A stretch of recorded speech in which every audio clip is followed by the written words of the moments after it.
Hi, and welcome to Video Games Revisited. Today, we're going to be playing Enduro Racer on the Master System. This is a home port of a popular 1986 arcade game that was released a year later on various home consoles. It's an isometric racing game in which you take control of a dirt bike racer and have to beat several courses within a certain time limit to progress. The graphics themselves are great, none of the colours really clash, it's always easy to tell your position on the track, and all relevant information is clearly visible on your heads-up display. The sound and music are fairly typical for an 8-bit game, but fit the game itself incredibly well. There are no opponents as such, instead points are rewarded for passing other racers. These points can then be used to purchase upgrades for your bike, both to improve its performance and to repair damage that's been sustained.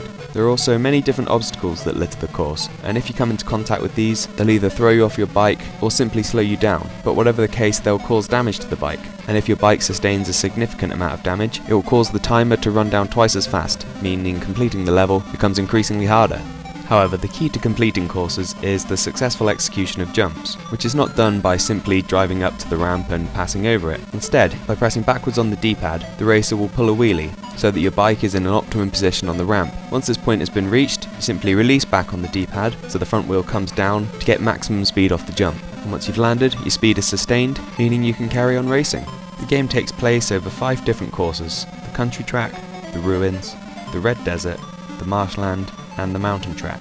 All of these courses have their own distinct look and sets of obstacles. Whilst most of these obstacles are simply debris that's left on the track that'll either slow you down or throw you from your bike, there are a few exceptions like the deep water in the marshland, which will cause you to sink and then have to respawn on the track, or the cliffs on the mountain track, that if you don't avoid them you'll plummet down the cliff and then again have to restart on the track. Once you've passed all 5 of these tracks, it'll loop back to the country track again for you to progress through the second and final round. By this point you'll be travelling a lot faster due to all the upgrades you've installed, and there'll be lots more racers for you to both overtake and avoid, which makes the second round a lot more challenging. But to counteract the increased number of racers, all of the upgrades will take twice as many points to purchase. If all 10 rounds are beaten, the game is over and you're treated to a rather questionable motivational ending. And completing the game isn't particularly hard. Once I'd worked out how to take jumps successfully, I found I got all the way through the game on my very next try. But it's not the difficulty that makes Enduro Racer worth coming back to, it's the fact that it's a fun, action-packed racer that offers a lot more than you'd expect.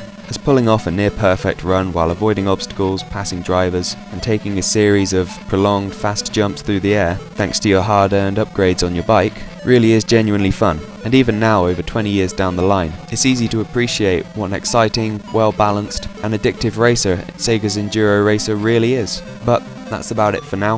I hope you enjoyed this review, and I'll see you next time. Take care.